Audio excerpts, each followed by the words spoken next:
Buenas, mi nombre es César Alberto Hernández Aguirre y pues hoy les voy a hablar acerca del páncreas endocrino, ¿ok?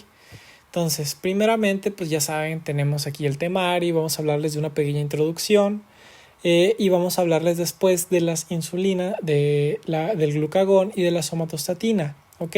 Que son de las tres hormonas más importantes que tiene el páncreas. Obviamente puede llegar a secretar otras clases de hormonas, pero estas son las más importantes que tiene. Entonces, empezando con la introducción, en el páncreas hay dos tipos de glándulas o células, que son las glándulas exócrinas y las glándulas endócrinas.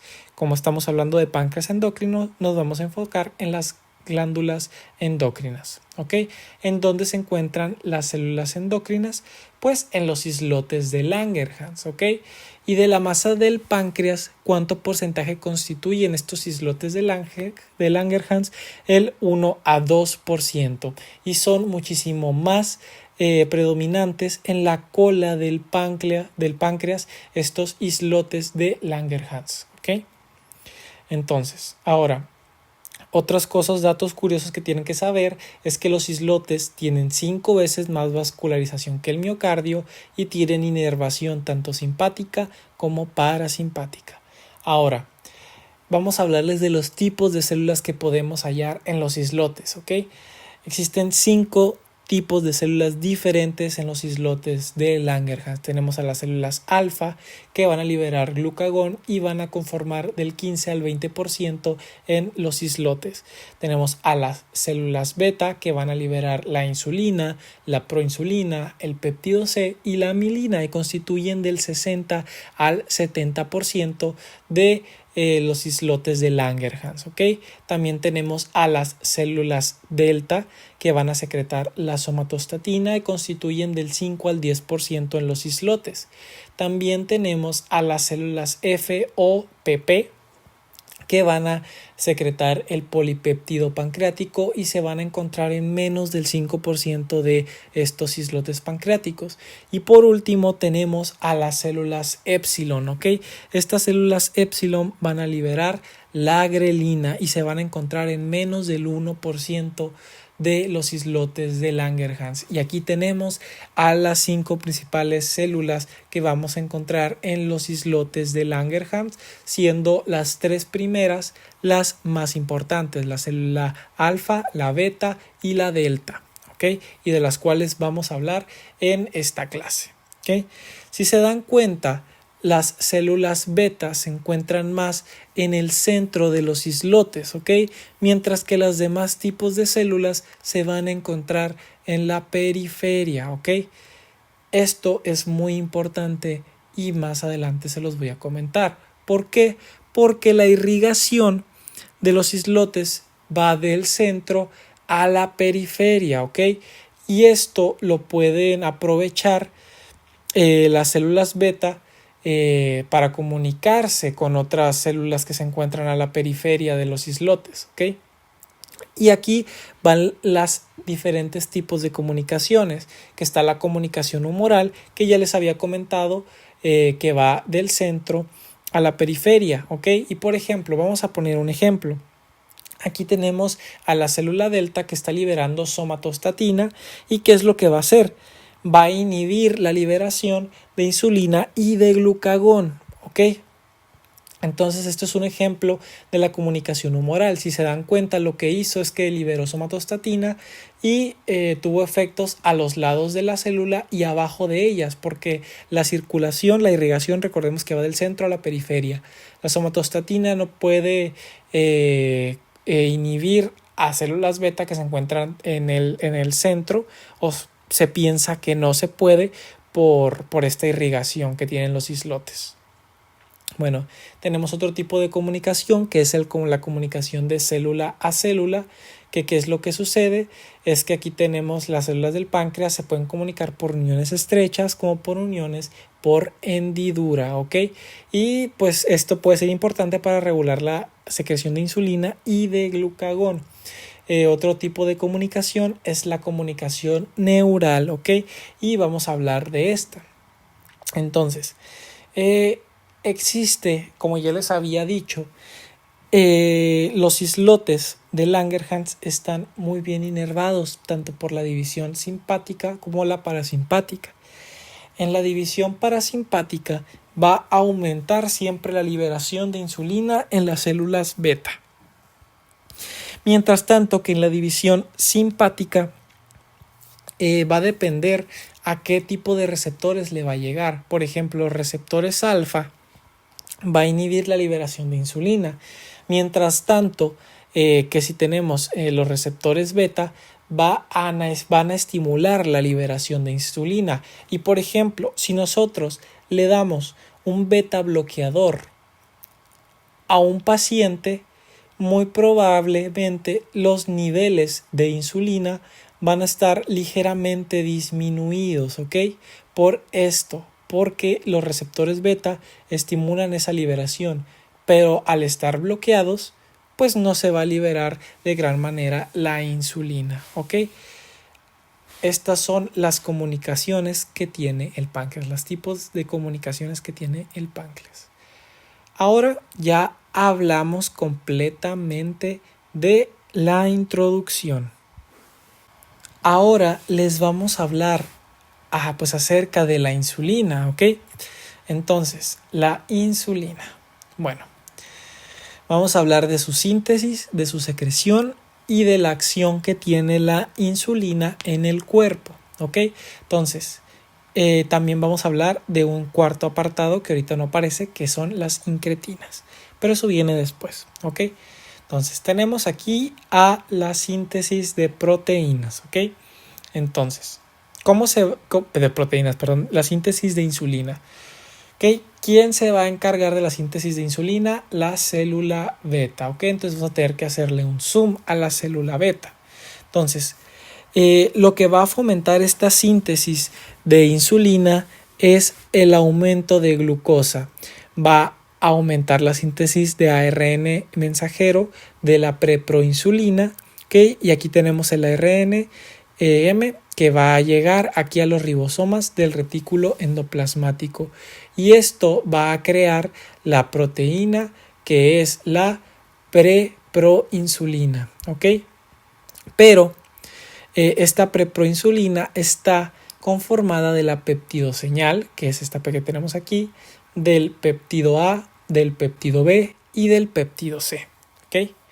Entonces, ¿qué es lo que sucede cuando se crea este ARNM de la preproinsulina y llega a este ribosoma?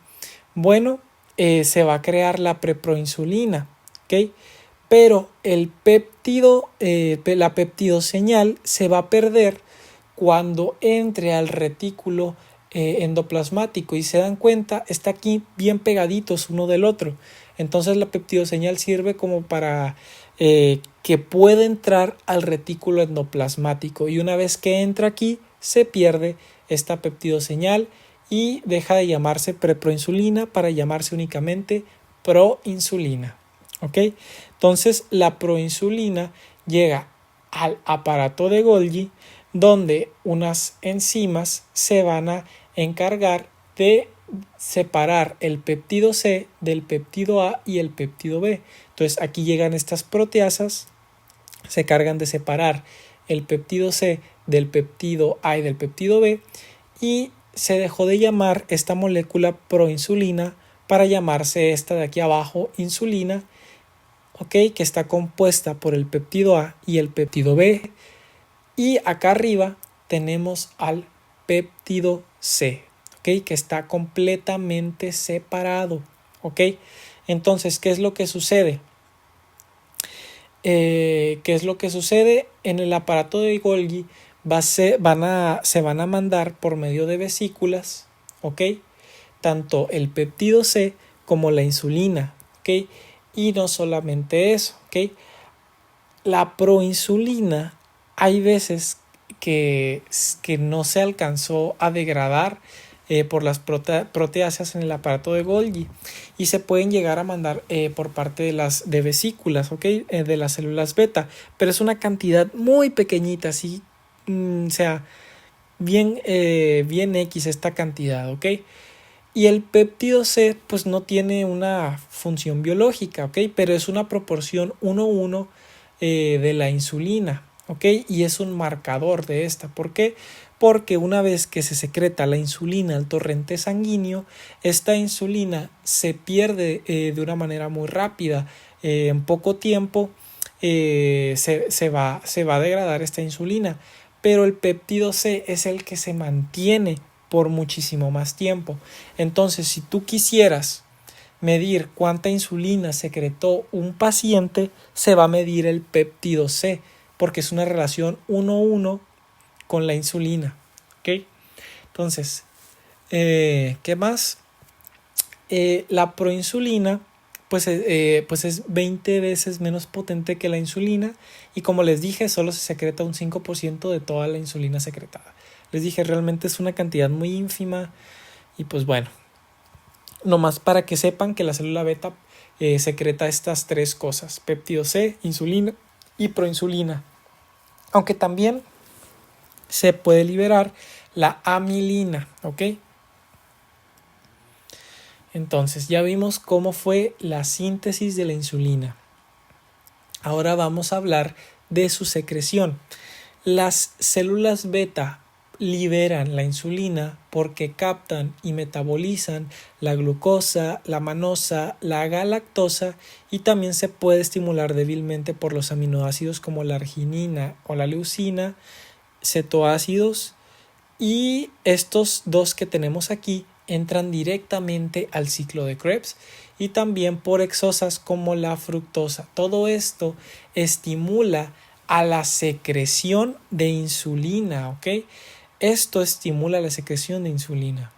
Entonces aquí pues le pusimos otro dibujito completamente diferente de la célula beta, pero funge de la misma manera. Vamos a ver cómo todo esto provoca una estimulación de la liberación de insulina. Bueno, entonces aquí tenemos a la glucosa que van a entrar por medio de los GLUT2, y recordemos en dónde estamos en la célula beta. ¿Okay? Llega la glucosa y va a pasar a la glucólisis en el citoplasma, creando piruvato, y este piruvato va a entrar al ciclo de Krebs y también por la cadena transportadora de electrones y todo eso, para llegar a convertirse en ATPs, ¿ok? Y no solamente eso, otros aminoácidos, como ya les habíamos comentado, como la leucina, pueden llegar a entrar directamente en el ciclo de Krebs para crear también ATP. Entonces, como les había dicho, todas estas estimulaciones pueden generar pues este aumento de ATP. Entonces, este aumento de ATP genera una inhibición del canal de potasio, ¿ok? Y el canal de potasio, ¿qué hacía? Él sacaba potasio fuera de la célula beta, porque estamos en la célula beta, recordemos. Entonces, si se inhibió este canal de potasio, ¿qué es lo que sucedió? Aumentaron las concentraciones de potasio intracelular, ¿ok? Existen no solamente el ATP puede encargarse de inhibir este canal de potasio, también existen unos fármacos que son las sulfonilureas y también las meglitinidas que pueden inhibir a este canal, ¿ok? Bueno, para que lo sepan. Entonces, este aumento de potasio intracelular en la célula beta condujo a una despolarización, ¿okay? Y esta despolarización abre canales de calcio, entonces haciendo que se meta calcio dentro de la célula beta. Entonces este aumento del calcio proporciona una estimulación para que en el retículo endoplasmático se libere también calcio. Entonces este aumento de calcio por parte de los canales como del retículo endoplasmático proporciona la liberación de la insulina, de la proinsulina, del péptido C y de la amilina, ¿ok? Ya vimos cómo el aumento de glucosa estimuló a la liberación de insulina, proinsulina, péptido C y amilina, ¿ok? Entonces, pero existen diferentes estímulos aparte de los que ya vimos para esta liberación de insulina. También tenemos la división parasimpática. Entonces, aquí estamos en la célula beta, igual llega la acetilcolina y la colecistocinina liberada por las células y en el duodeno yeyuno se puede unir a un receptor el cual va a activar la misma vía que la acetilcolina. Eso es lo que tiene. La colecistocinina tiene su propio receptor, pero va a activar la misma vía que el receptor para la acetilcolina. Entonces, se une a este receptor tanto la acetilcolina como la colecistocinina, y qué es lo que va a proporcionar a estimular la vía G-alfa-Q, y ya sabemos qué es lo que sucede. Entonces, la IP3 va a estimular a la liberación de calcio, ¿okay? Y también al final de esta vía se va a activar la PKC, y la PKC junto con el calcio van a estimular a la liberación de insulina. Entonces, ya vimos que este fue el estímulo para la liberación de la insulina. También los beta-adrenérgicos y el glucagón pueden estimular la liberación de la insulina. Entonces, aquí tenemos un agonista beta-adrenérgico que se une a su receptor, va a activar la vía G-alfa-S, activa la C, empieza a aumentar el AMP cíclico y aumenta la PK, activa la PKA, perdón. Entonces, esto va a estimular a la liberación de insulina. ¿Okay? Y el glucagón, ¿cómo es que activa también esta liberación de insulina? Bueno, es que también se une a su receptor y por la misma vía estimula la liberación de insulina. Entonces, aquí ya tenemos 3 estímulos diferentes para la liberación de insulina, aparte de los de la glucosa, como ya habíamos visto, aminoácidos, ¿ok? Y todos esos nutrientes, ¿ok? Entonces, también existen estímulos para liberar esta liberación de insulina, por ejemplo, como la somatostatina o los alfa-adrenérgicos, ¿ok? ¿Cómo es que actúan esto? Recordemos que tenemos esta vía en la cual la PKA está activa. Pero cuando llega la somatostatina o los alfa-adrenérgicos a sus respectivos receptores, va a activar la vía G-alfa-I y se va a inhibir todo esto, evitando así que se libere la insulina, ¿ok? Entonces ya tenemos aquí los estímulos de la liberación de la insulina, aparte de los nutrientes, como los estímulos que pueden evitar esta liberación de la insulina. Entonces, retomando aquí lo que vimos de los alfa-adrenérgicos, esto es muy importante porque imaginémonos que nosotros estamos haciendo ejercicio y se activa el simpático, ¿ok? Entonces, ¿qué receptores en las células beta del páncreas debe de tener más? ¿Alfa-adrenérgicos o beta-adrenérgicos? ¿Ok? Pues obviamente debe de tener más alfa-adrenérgicos, ¿ok? ¿Por qué?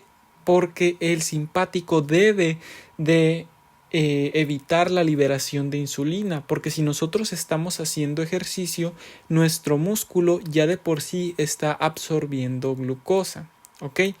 Pero si nosotros le mandamos la insulina, va a absorber muchísima más glucosa y nos va a hipoglucemiar a nosotros. ¿Y qué es lo que va a causar? Pues nos vamos a desmayar. Es por eso que en la célula beta debe de tener más alfa-adrenérgicos, ¿ok? La célula beta tiene más alfa-adrenérgicos. La célula beta tiene más alfa-adrenérgicos. Ahora, ya vimos su secreción. Ahora vamos a hablar de la acción de la insulina, de su acción, ¿ok? Entonces, en todas las células se va a activar el receptor de tirosincinasa y va a ocurrir este mismo mecanismo que les voy a comentar. Entonces, llega aquí tenemos a la insulina y aquí tenemos su receptor de tirosincinasa, pues en una célula cualquiera, ¿no? Entonces llega la insulina, se une a su receptor de tirosincinasa y este receptor se va a autofosforilar. Entonces, cuando se autofosforila, va a poder fosforilar a otra molécula que se llama IRS. Entonces que tiene también dominios, 8 dominios de tirosinas. Entonces todos estos dominios se van a fosforilar. Entonces va a llegar la GRB2 y se va a activar una vez porque también se va a fosforilar. Entonces la GRB2 tiene un dominio que se llama SH2 que permite interactuar con esta IRS. ¿Ok? Entonces el GRB va a activar a la proteína SOS y va a formar un complejo con la proteína RAS, ¿ok? Que va a necesitar de GTP para activarse. Entonces la proteína RAS también va a activar a la RAF1 y esto va a provocar que se activen las proteínas MEC y otras proteínas sinasas MEC, ¿ok? Entonces las proteínas MEC va a proporcionar a que se active la proteína RK que viene de una familia de las MAP sinasas, ¿ok? Entonces esta ERK se va a translocar al núcleo haciendo que se active el factor de transcripción, modulando la transcripción de estas células y no solamente eso, también otras proteínas nucleares. Esta vía que vimos de este lado, del lado derecho, va a fomentar también a que haya una división celular, ¿ok? No solamente a esta creación de diferentes proteínas y modulación de la transcripción, también va a fomentar a que haya una hiperplasia y que las células se empiecen a dividir, ¿ok? Ya vimos este mecanismo de acá.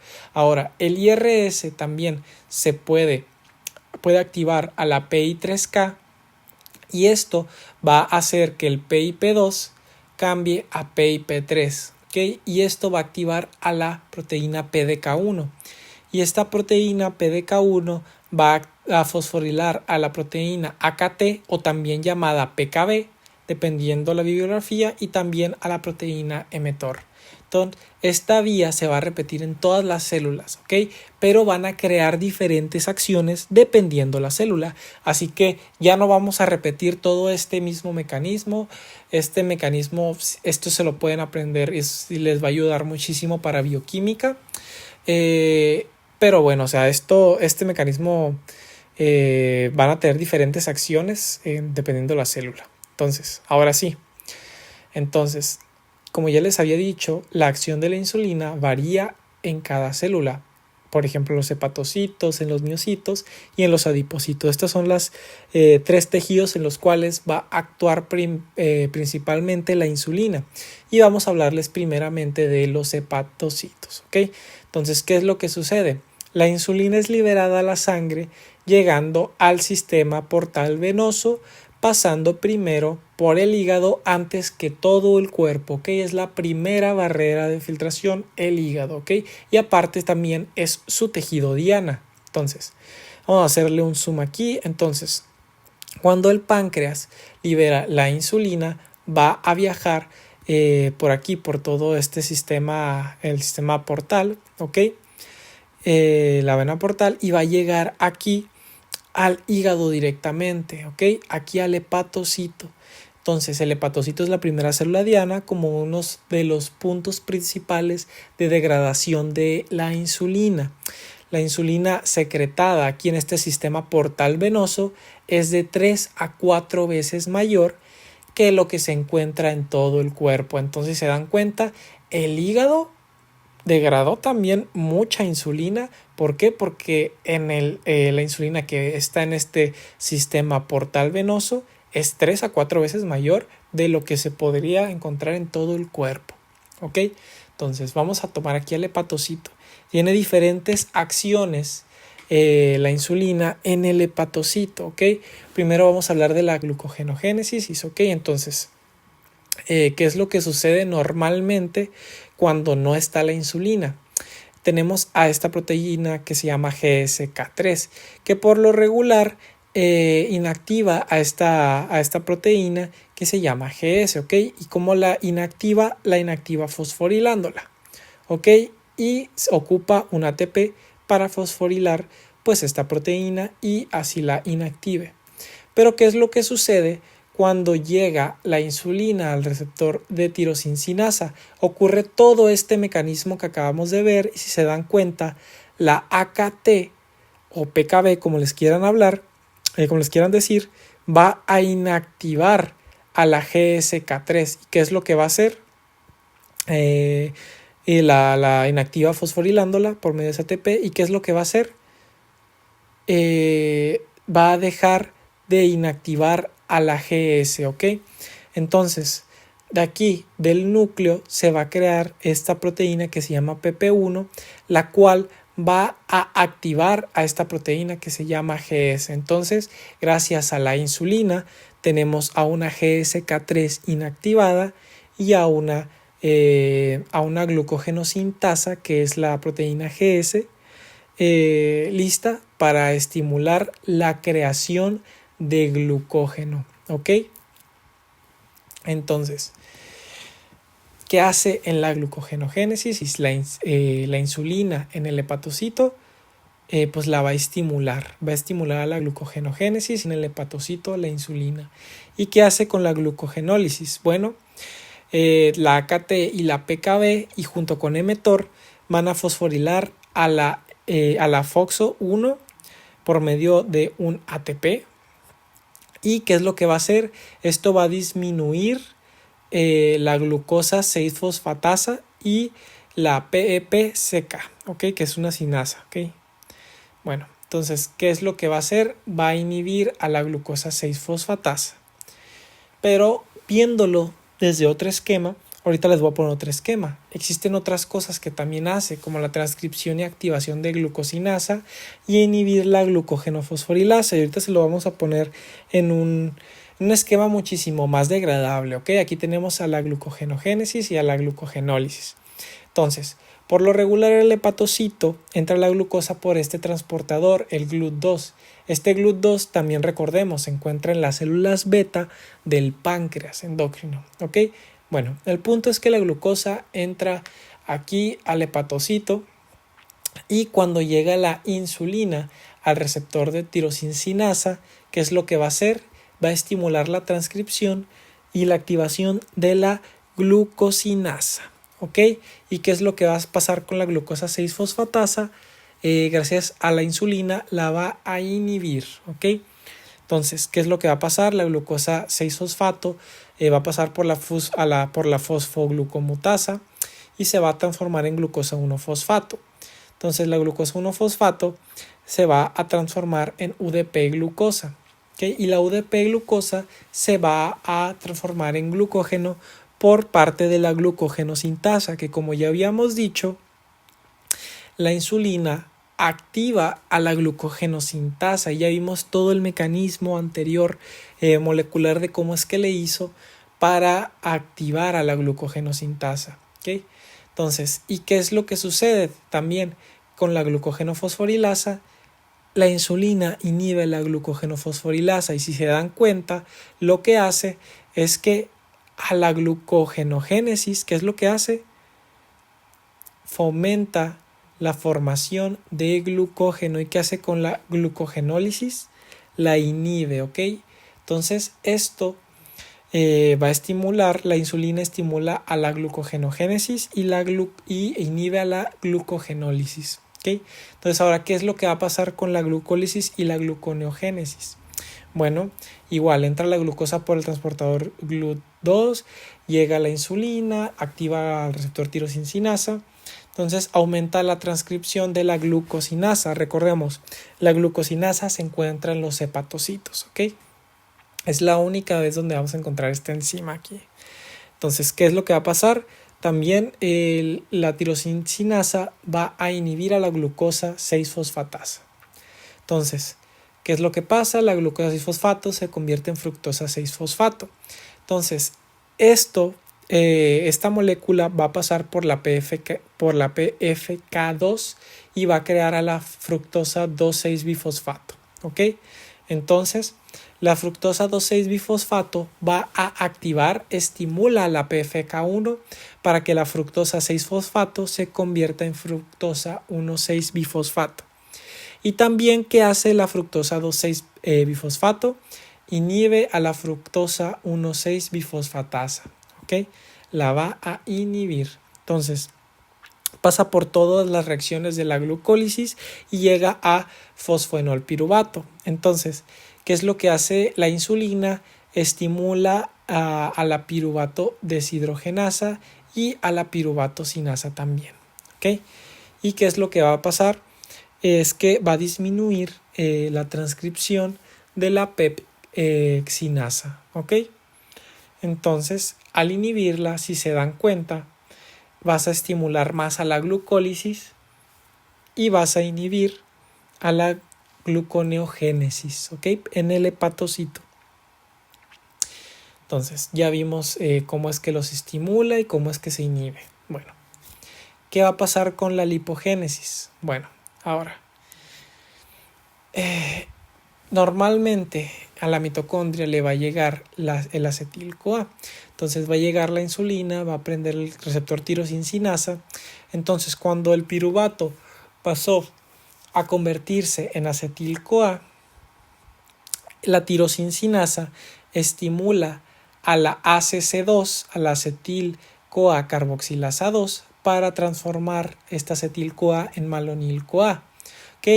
Y no solamente eso, también la insulina estimula la sintasa de ácidos grasos para crear ácidos grasos CoA. Y no solamente eso, la malonil-CoA va a inhibir a la CAT1, evitando la degradación de los ácidos grasos, porque si se están generando ácidos grasos, corre el riesgo de que se pueda degradar por parte de la mitocondria y empezar a crear ATP. Y esto es lo que no quiere la insulina. La insulina, si se dan cuenta, al aumentar la malonil-CoA, pues inhibe esta CAT1, evitando que se degraden estos ácidos grasos. ¿Y qué es lo que va a pasar con estos ácidos grasos? Los van a formar triglicéridos. ¿Y qué es lo que va a ocurrir? Los van a guardar en gotas de grasa o también los van a mandar al torrente sanguíneo en forma de VLDL. ¿Ok? Entonces, todo eso está haciendo la insulina en el hepatocito, ¿ok? Entonces, ¿y qué hace el metabolismo de proteínas? No se sabe el por qué, eso sí no se sabe el por qué, pero estimula la creación de proteínas e inhibe la degradación de ellas. Entonces, ¿qué es lo que nos quiere dar a entender lo que hace la insulina? Si se dan cuenta, únicamente lo que hace el hepatocito es aumentar el almacenamiento de nutrientes, ¿ok? ¿En qué forma? En forma de glucógeno. Y no solamente eso, también los guarda por parte de la lipogénesis y va a inhibir a vías las cuales envían glucosa al torrente sanguíneo, ¿ok? O degradan estos almacenamientos de nutrientes. Entonces esto es lo que hace la insulina. Fomenta al almacenamiento de nutrientes. Esto es lo que hace la insulina, ¿ok? Entonces ya vimos todo lo que hace en el hepatocito, ¿ok? Ya vimos todo lo que hace en el hepatocito la insulina. Ahora, ¿qué va a pasar con el miocito? Bueno, por ejemplo, aquí va a haber una captación de la glucosa. Cuando llega la insulina al receptor de tirosincinasa, se activa esta vía. Entonces, ¿qué es lo que hace? ¿Qué es lo que pasa en el miocito? En el miocito van a haber vesículas con GLUT4, ¿ok? Que son transportadores de glucosa. Entonces, cuando se activa esta vía en el miocito, la AKT va a favorecer, o también se le puede llamar la PKB, va a favorecer a que estos GLUT4 se unan aquí a la membrana citoplasmática del miocito, haciendo así que favorezca la entrada de glucosa. Es por eso que se le dice que estos transportadores se les dice que son insulinodependientes, ¿ok? Porque se necesita la insulina para que se encuentren en la membrana y creen la absorción de glucosa. También se ha observado que cuando un paciente se encuentra, pues, haciendo una actividad física, se ha encontrado que los transportadores GLUT4 también han aumentado en la membrana del miocito. Es por eso que es muy importante decirle a los pacientes con diabetes mellitus tipo 2 que hagan ejercicio, ¿ok? Porque también el ejercicio fomenta a que haya más transportadores GLUT4 en la membrana de estos miocitos. Entonces ya sabemos que capta la glucosa, ¿ok? Aumenta la captación de glucosa, la insulina en el miocito. ¿Qué es lo que sucede con la glucogenogénesis? ¿Ok? Bueno, aquí tenemos igual la insulina, se une a su receptor de tirosincinasa y va a haber un aumento de GLUT4 a la membrana, como ya habíamos dicho. Esto va a fomentar a que entre la glucosa y ahora sí, la insulina favorece la activación de la exocinasa. Recordemos que fuera, ahora sí del hígado, ahora sí a esta enzima se le va a llamar exocinasa, ¿ok? Entonces la glucosa 6-fosfato pasa a ser a glucosa 1-fosfato y esto posteriormente a la UDP de glucosa y posterior a eso la tirosincinasa activa la glucogenosintasa para crear glucógeno. ¿Y qué es lo que pasa con estas vías? Bueno, pues la insulina se va a encargar de, pues de hecho no, aquí no se encarga de inhibirlas, ¿ok? En el miocito. En el miocito no se dice que las inhiba, ¿ok? Pero sí fomenta más a la glucogenogénesis, ¿ok? Perdón, ¿ok? Ahora tenemos a la glucólisis, ¿ok? Entonces, ¿cómo afecta la insulina a la glucólisis en el miocito? Entonces igual, aumentan los GLUT4, aumentan la entrada de glucosa, activa la glucosinasa. Eso va a favorecer a que aumente la fructosa 6-fosfato, que aumente la fructosa 2,6-bifosfato por medio de la PFK2 y esto va a activar la PFK1 y esto va a inhibir a la fructosa 1,6-bifosfatasa y activa a la piruvato deshidrogenasa, ¿ok? Esto sucede en el miocito, ¿ok? Va a activar a la piruvato deshidrogenasa fomentando la glucólisis, ¿ok? Entonces, ¿qué hace con la glucólisis? La estimula, ¿ok? ¿Y qué hace con el metabolismo de proteínas? Igual, no se sabe cómo, pero la insulina aumenta la síntesis de proteínas y disminuye la degradación de proteínas. Por eso es que se dice que las personas que secretan grandes cantidades de insulina o que se inyectan insulina favorece al aumento de esta síntesis de proteínas, ¿ok? Cuidando la integridad del músculo. Bueno, y pues la insulina, eso hace que se mantenga la masa muscular, su locomoción y la fuerza del músculo. Entonces ya vemos lo que hace la insulina en los miocitos. Ahora vamos a ver qué hace la insulina en los adipocitos, ¿ok? Entonces, ¿qué es lo que hace la insulina en los adipocitos? La captación de glucosa también aumenta porque también aumenta la cantidad de GLUT4 que hay en la membrana y pasa lo mismo que en el músculo, ¿ok? Es la misma vía para no atorarnos con eso. Entonces, ¿qué sucede ahora con la degradación de glucosa para crear triglicéridos? Bueno, llega la insulina, pues va a activar el receptor de tirosincinasa, va a aumentar los GLUT4, va a favorecer al aumento de la entrada de glucosa, llega la glucólisis y ¿qué es lo que va a suceder? La tirosincinasa en el adipocito activa a la piruvato deshidrogenasa para convertir el piruvato en acetil-CoA y el acetil-CoA entra aquí a la mitocondria, ¿ok? Pero la tirosincinasa activa a la ACC2 para transformar la acetil-CoA en malonil-CoA y la malonil-CoA va a formar ácidos grasos, ¿ok? Entonces, no solamente eso, la insulina estimula la conversión de glucosa a alfa-glicerofosfato, haciendo que promueva la esterificación de alfa-glicerofosfato para crear así triacilgliceroles, ¿ok? Eso es lo que sucedió y esos triacilgliceroles se van a guardar en gotas de grasa, ¿ok? Entonces vimos cómo la insulina hizo que fomentó a que la glucosa la transformara en ácidos grasos y lo guardara en forma de triacilgliceroles en gotas de grasa. Eso es lo que hizo la insulina, ¿ok? Fomentó el almacenamiento de triacilgliceroles en gotas de grasa en el adipocito. Ahora, ¿qué sucede? ¿Qué sucede con los triacilgliceroles y su degradación? Pues la va a inhibir. ¿De qué manera?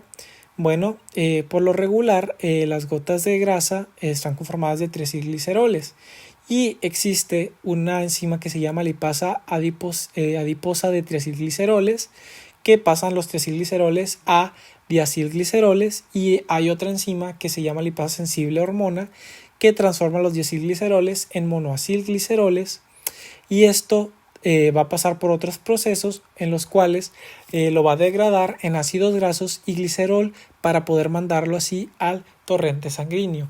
Esto pasaría en otras circunstancias, ¿ok? Pero, ¿qué es lo que pasa cuando llega la insulina y se une a su receptor de tirosincinasa? ¿Qué es lo que ocurre? Bueno, pues la insulina va a inhibir a estas enzimas evitando así la degradación de los triacilgliceroles, haciendo que se mantengan en gotas de grasa dentro del adipocito. Entonces, y qué es lo que sucede, que también va a promover la síntesis de la lipoproteína lipasa, ¿okay? ¿Qué es lo que sucede aquí? Cuando llega la insulina y se une a su receptor de tirosincinasa, va a estimular la síntesis de la lipoproteína lipasa. ¿Y qué es lo que va a hacer? Esta lipoproteína lipasa se va a unir al endotelio vascular, va a estar en contacto con este endotelio, se va a incrustar.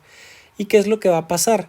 Cuando lleguen kilomicrones o VLDLs que consigo llevan triacilgliceroles, la LPL, la lipoproteína lipasa, va a aprovechar este triacilglicerol, se lo va a quitar y lo va a degradar a ácidos grasos. Y estos ácidos grasos los va a mandar dentro del adipocito para crear así triacilgliceroles, y esto los va a guardar en gotas de grasa. Entonces vimos cómo la insulina, no solamente eso, creó esta lipoproteína lipasa para guardar ácidos grasos o triacilgliceroles que se encuentran en el torrente sanguíneo, ¿ok?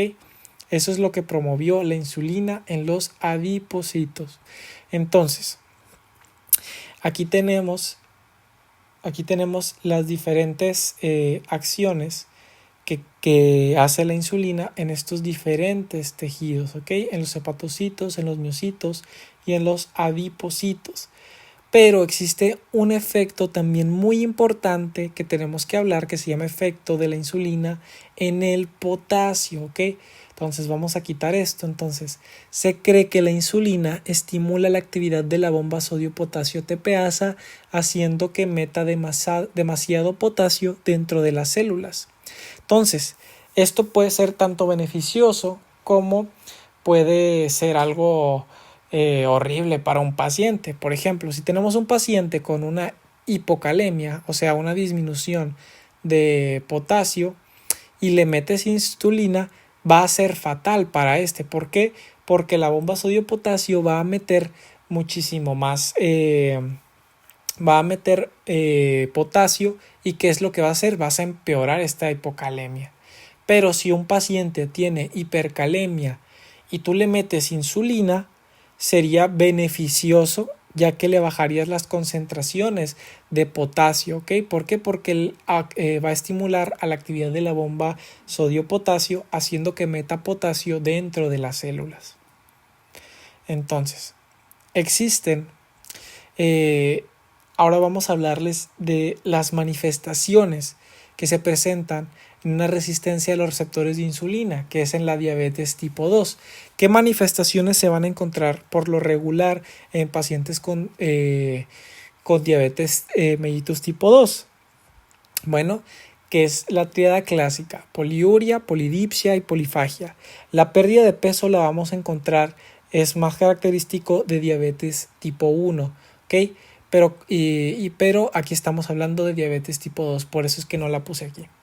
Bueno, que existen otras manifestaciones, ¿ok? Importantes que hace la insulina, ¿ok? Las altas concentraciones de insulina, ¿cuál es la acción de esta y qué manifestaciones clínicas pueden dar? Bueno, uno es la acantosis nigricans, ¿ok? ¿Qué es la acantosis nigricans? Que es una afección cutánea caracterizada por áreas oscuras aterciopeladas en pliegues y dobleces del cuerpo. ¿Cómo es que sucede esto? Cuando hay una resistencia a la insulina por parte de sus receptores, va a haber un aumento de insulina en la sangre y esta va a provocar a que se una la insulina al receptor de IGF, ¿ok? Que es el factor de crecimiento insulínico que en los melanocitos y las células epidérmicas, ¿ok? La insulina se va a unir a este receptor de la IGF, ¿ok? Y va a promover a la papilomatosis, a la hiperkeratosis y la hiperpigmentación. Y eso va a provocar que haya la acantosis nigricans. Entonces, en pacientes que tengan diabetes mellitus tipo 2, es probable que vas a encontrar esta acantosis nigricans en el cuello o en axilas o en los pliegues, ¿ok? Es muy probable que lo encuentres y es un signo característico de la diabetes mellitus tipo 2. Entonces, ¿por qué es que la insulina se puede unir al receptor de la IGF? Pues es que la insulina y la IGF se parecen mucho. Entonces, por eso que la insulina se puede unir a este receptor. Bueno, otra manifestación que puede llegar a existir es la pseudoacromegalia, ¿ok? Que se caracteriza por el crecimiento exagerado de la cara, de los huesos de la cara como la mandíbula, cráneo, frente, en las manos, como si se dan cuenta aquí, en los pies, y pues agrandamiento de vísceras y otros tejidos blandos, ¿ok? Esto se da cuando literal la resistencia de la insulina es muy grave aquí ya en el paciente, ¿ok? ¿Por qué? Por lo mismo, ese es el mismo proceso que ya habíamos comentado, ¿ok? Va a haber un aumento de la insulina en sangre y esto va a proporcionar a que haya una unión de la insulina a los receptores del IGF, ¿ok? Y esto va a provocar a que haya un incremento del tamaño óseo y de los tejidos blandos, ¿ok? Y todo esto ocurre sin las elevaciones de la hormona de crecimiento o del IGF-1, ¿ok? Y no solamente eso, también se puede llegar a encontrar el hiperandrogenismo, ¿ok?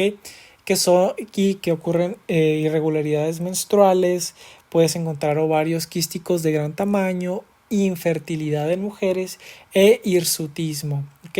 Todas estas manifestaciones también se pueden encontrar en pacientes con diabetes mellitus tipo 2 y es importante que lo sepan porque es una manera también fácil de guiarte a un diagnóstico de diabetes, ¿ok?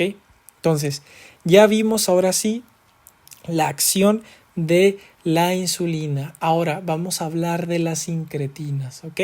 Entonces, aquí tenemos una curva de tolerancia a la glucosa. Entonces, aquí tenemos a la glucosa que va a ser la misma, le vamos a meter la misma cantidad de glucosa tanto por vía oral como por vía intravenosa, ¿ok? Y esta línea lo va a marcar, que es la misma cantidad de glucosa que va a entrar dentro del paciente.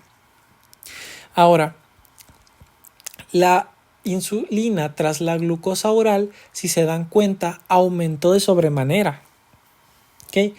Pero, ¿qué es lo que pasó cuando la insulina, cuando la glucosa fue ¿cómo se llama?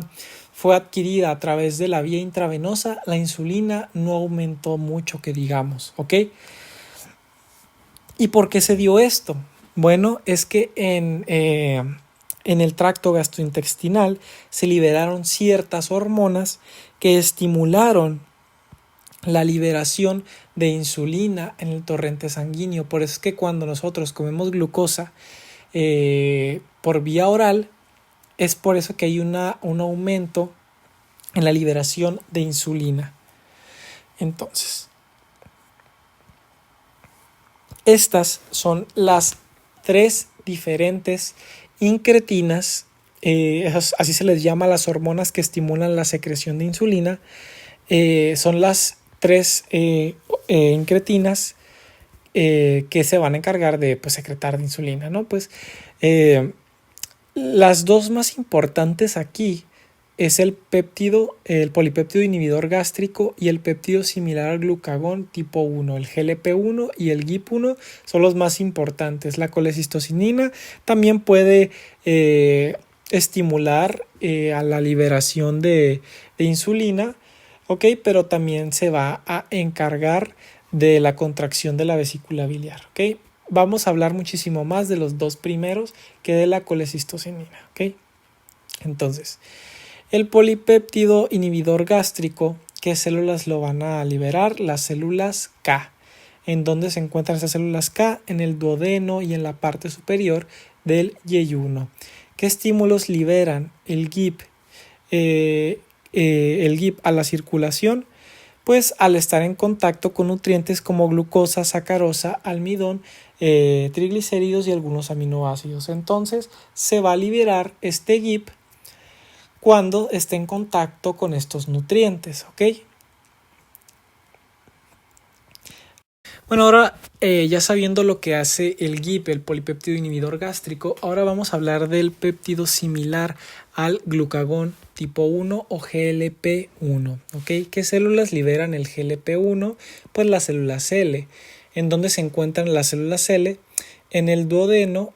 Es la parte más baja de la concentración de estas células L y el ilion es la concentración más alta de las células L, aunque también están en el colon y en el recto, ¿ok? Es por eso que aquí se ve una manchota, porque en el ilion es donde está la concentración más alta de estas células L. Entonces, ¿qué estímulos van a liberar el GLP-1? Perdón, aquí no es GIP, es GLP-1. Pues el estar en contacto con nutrientes también, o también pueden ser por estímulos parasimpáticos. Entonces, ya sabemos por qué se puede, liberar estos incretinas, ¿ok? Entonces, ¿qué es lo que hace el polipéptido inhibidor gástrico y el GLP-1 en las células beta? Bueno, pues vamos a tener que hacerle un zoom. Entonces, llega el GIP y el GLP-1 y ¿qué es lo que va a hacer? Van a estimular a la vía G-alfa-S, activando la enlatociclasa, aumentando la pK. Y esta acción por sí sola no va a secretar los gránulos de insulina, solo estimula la célula para aumentar la cantidad de gránulos que secreta. O sea que se necesita forzosamente el cierre de los canales de potasio dentro de la célula beta para que ocurra la despolarización, para que así se puedan liberar mayor cantidad de gránulos de insulina. Esto es como el GLP-1 y el GIP, es como, te voy a dar un empujón para que tú puedas secretar más insulina, ¿ok? Eso es lo que hacen las incretinas. Y ya supimos qué es lo que hace la colecistocinina. Bueno, existe también una enzima que se llama DPP4 y esta enzima se encarga de destruir a la GLP-1 para evitar que se esté secretando insulina. Y existe un fármaco que se le da a los pacientes que tienen diabetes mellitus y es un inhibidor de la DPP4 y un ejemplo es la sitagliptina, ¿ok? Se encarga de inhibir a esta enzima que degrada el GLP-1. Entonces, si inhibes al inhibidor, pues, ¿qué es lo que va a suceder? Va a haber un aumento del GLP-1 en concentraciones. Entonces, también la GLP-1 va a inhibir la secreción de glucagón. Esto también hace la GLP-1. No solo la estimula para aumentar la cantidad de gránulos de insulina que secreta la célula beta, sino que también inhibe la secreción de glucagón en la célula alfa y protege a las células beta de su destrucción y estimula su crecimiento. Entonces ya supimos lo que hace la colecistocinina, ¿ok? Ya lo vimos en apartados posteriores de que hay otros estímulos que pueden llegar a darse, ¿ok?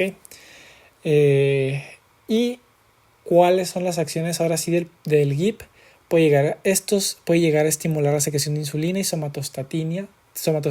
El GIP hace esto, estimula la secreción de glucagón, puede la diferenciación de los adipocitos y también la lipogénesis. También estimula los osteoblastos y aumenta la densidad ósea. También inhibe el vaciamiento gástrico y secreción de los ácidos grasos. Entonces, esto puede hacer el GIP. ¿Y qué es lo que puede hacer el GLP-1? Puede estimular la secreción de insulina y somatostatina. Si se dan cuenta, las dos incretinas pueden estimular la insulina y la liberación de somatostatina. También puede inhibir la secreción de glucagón, ¿ok? Esto es un efecto que solo hace la GLP-1. Si se dan cuenta, la GIP estimula la secreción de glucagón. El GLP-1 protege a las células beta de su destrucción y estimula el crecimiento de estas células beta. Inhibe el vaciamiento básico y secreción de ácidos gástricos, e inhibe el hambre e induce la pérdida de peso. Y tiene efectos protectores en el corazón. Se ha visto que tiene efectos protectores en el corazón. ¿Ok? Bueno, ya vimos el apartado de las incretinas y ya acabamos con eso, la insulina. Y ahora vamos a hablar del glucagón y vamos a hablar más rápidamente pues de su secreción. ¿Ok? Existen diferentes factores que pueden estimular o inhibir la liberación del glucagón.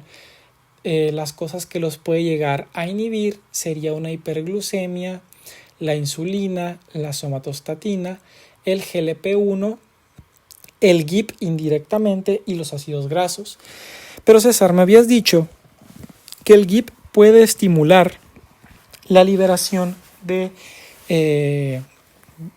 glucagón. Sí, pero recordemos, el GIP también puede estimular la liberación de insulina.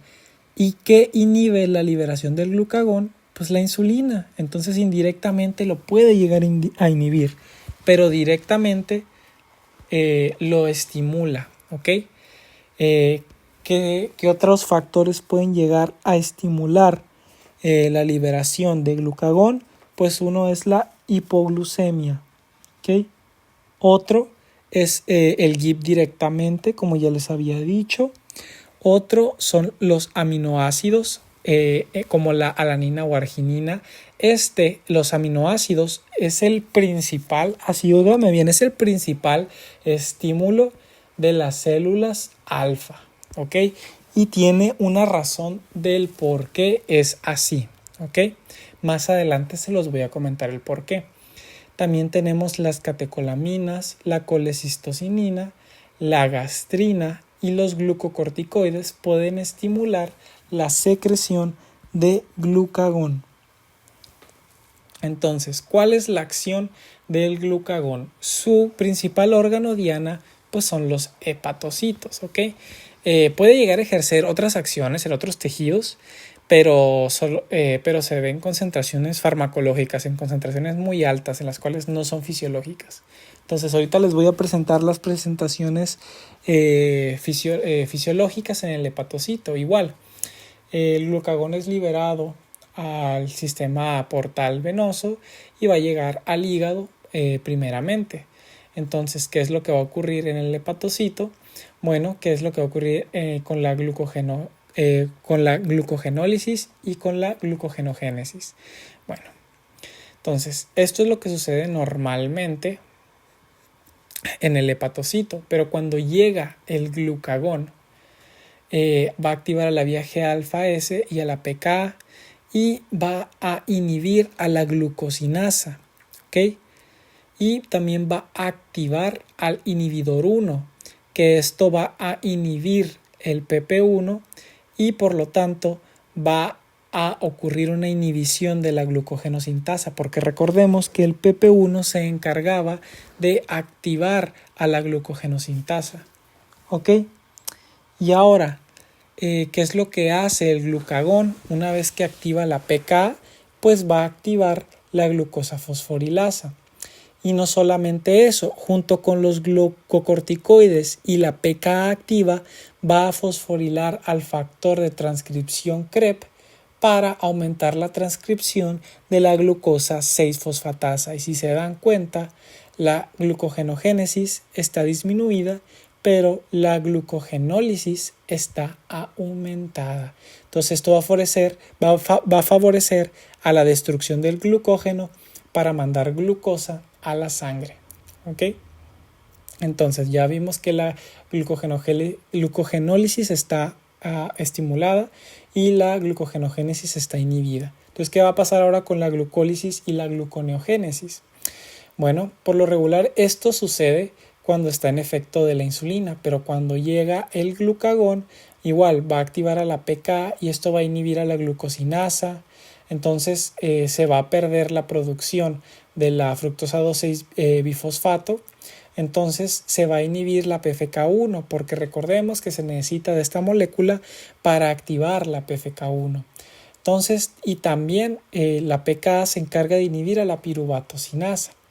Y ahora, ¿qué va a pasar por el otro lado junto con los glucocorticoides? Y la PK va a fosforilar al factor de transcripción CREP y va a aumentar la transcripción de PEPCK y de la fructosa 1,6 bifosfatasa.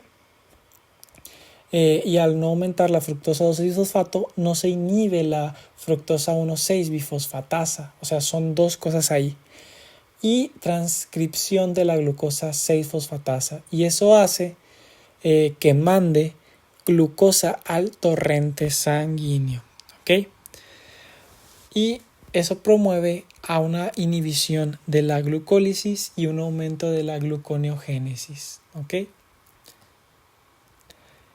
Entonces, ¿y qué es lo que va a suceder con la lipólisis? Bueno, cuando llega el glucagón en el hepatocito, va a inhibir a la ACC2, por lo tanto no se va a estar generando el malonil-CoA y el malonil-CoA no puede inhibir a la CAT1. Entonces, ¿qué es lo que va a suceder? Que los ácidos grasos que se encuentran en el hepatocito, tanto como los ácidos grasos que se encuentran en los vasos sanguíneos, van a llegar al hepatocito y se van a degradar en el ciclo de Krebs, ¿okay? por medio de la activación del glucagón y van a empezar a generar ATP. ¿Okay? Y no solamente eso, ¿okay? Cuando hay un aumento en la oxidación de los ácidos grasos, van a crear los cuerpos cetónicos, que los cuerpos cetónicos son el ácido acetoacético, el ácido beta hidroxibutirato y la acetona. ¿Ok? Entonces los cuerpos cetónicos los pueden utilizar otros tejidos como combustible, ¿ok? Como por ejemplo el sistema nervioso central. Entonces, ¿cuál cuerpo cetónico se puede llegar a eliminar por la exhalación? La acetona. Es como un recordatorio. Ahora, ¿qué pasa con la ureagénesis cuando el glucagón está presente en el adipocito? Cuando llega el glucagón, igual se une a su receptor, activa la PKA. ¿Y qué es lo que va a hacer la PKA? El glucagón va a aumentar la síntesis de la N-acetilglutamato. Y la N-acetilglutamato se necesita para poder empezar la vía de la urea. Entonces, ¿qué es lo que va a promover? Va a aumentar la síntesis de urea, el glucagón. ¿Ok? Y pues el glucagón estimula la liberación de glucosa por parte de los hepatocitos a la sangre para que otros tejidos lo aprovechen. Y no solamente eso, también de los cuerpos cetónicos. Es lo que sucede cuando el glucagón está presente. Entonces ya vimos la acción principal del glucagón en su principal órgano diana, que son los hepatocitos. También el glucagón, como ya habíamos dicho, puede estimular la liberación de insulina, ¿ok? Y el glucagón puede ejercer diferentes acciones en otros tejidos como en el músculo o en los adipocitos, pero ya habíamos dicho que es en concentraciones farmacológicas o patológicas, pero no fisiológicas. ¿Y qué hace en los miocitos? Estimula la proteólisis y en los adipocitos la lipólisis. Eso es lo que sucede cuando hay altas concentraciones de glucagón que son patológicas ya en el cuerpo, ¿ok? Y ahora, imaginemos que un paciente tiene un ayuno de 24 horas, ¿ok? Y eso, pues, ¿qué nos quiere decir? Que tiene una hipoglucemia. Y posterior a esto, come grandes cantidades de proteínas únicamente. Recordemos que las proteínas o los aminoácidos pueden aumentar la liberación de insulina. Pero si aumenta la insulina, va a provocar una hipoglucemia y el paciente ya de por sí ya tiene hipoglucemia. Pero recordemos, aquí les voy a abrir el recuerdo que les dije que recordaran que es muy importante.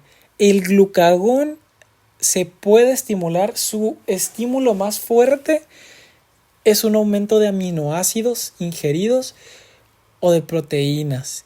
Y esto va a estimular la liberación de glucosa en sangre y va a evitar la hipoglucemia. Y aquí va a estar como que peleándose poquillo con la insulina para decir, ¿sabes qué? Yo voy a mantener al cuerpo funcionando, evitando esta hipoglucemia que insulina tú estás creando porque me están llegando aminoácidos, porque mi pobre paciente quiso tomar proteínas en vez de glucosa.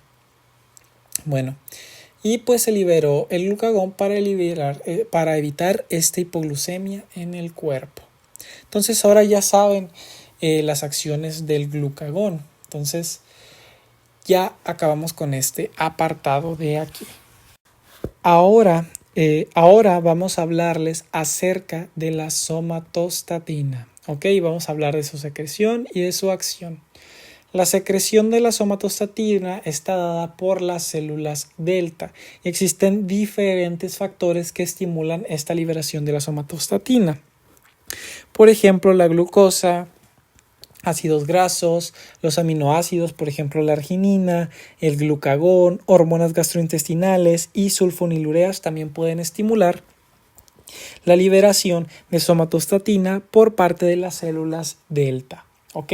Básicamente casi lo mismo que estimula la liberación de insulina, va a estimular la liberación de somatostatina. Ok, ya acabamos ahí con su secreción, fácil. Ahora vamos a ver su acción. ¿Ok? La somatostatina se crea en diferentes órganos, ¿ok? Por ejemplo, y puede inhibir, ¿ok? Inhibe la insulina y glucagón y secreciones exócrinas en el páncreas tanto endocrino como exócrino. Eso es lo que hace la somatostatina aquí. La somatostatina también se puede sintetizar en el hipotálamo, en el sistema nervioso central. ¿Y qué es lo que va a inhibir? Va a inhibir a la liberación de la hormona de crecimiento, de la TSH en la tiroides, de la prolactina y de la ACTH. Puede inhibir la liberación de estas hormonas. Y en el tracto gastrointestinal, ¿qué es lo que va a suceder? Va a inhibir la liberación de gastrina y del péptido intestinal vasoactivo y de la histamina. Estos son los lugares en los que se puede crear la somatostatina y qué es lo que inhibe. Pero pues lo que nos truje chencha y lo que nos interesa aquí pues es lo que hace la acción de la insulina. ¿Ok? Entonces vamos a hacerle el zoom aquí, perdón. Y aquí tenemos a la célula beta, a la célula delta y a la célula alfa. La célula alfa, recordemos que libera glucagón, la beta insulina y la delta somatostatina. Entonces la delta va a liberar somatostatina y se va a unir a ciertos receptores. La célula alfa tiene receptores llamados SSTR2 y las células beta SSTR5. Eso va a activar la vía G-alfa-I y esto va a inhibir la liberación de la insulina y el glucagón. Y la somatostatina, pues se cree que su regulación hace que evite que salga un exceso de insulina al torrente sanguíneo. Eso es lo que, y de glucagón, eso es lo que se supone que hace la somatostatina, es lo que se cree. Entonces ya vimos la acción de la somatostatina y pues ya, muchachos, puedo decirles que son todos unos cracks en páncreas endocrino. ¿Ok? ya saben lo que tienen que saber. Éxito en el semestre.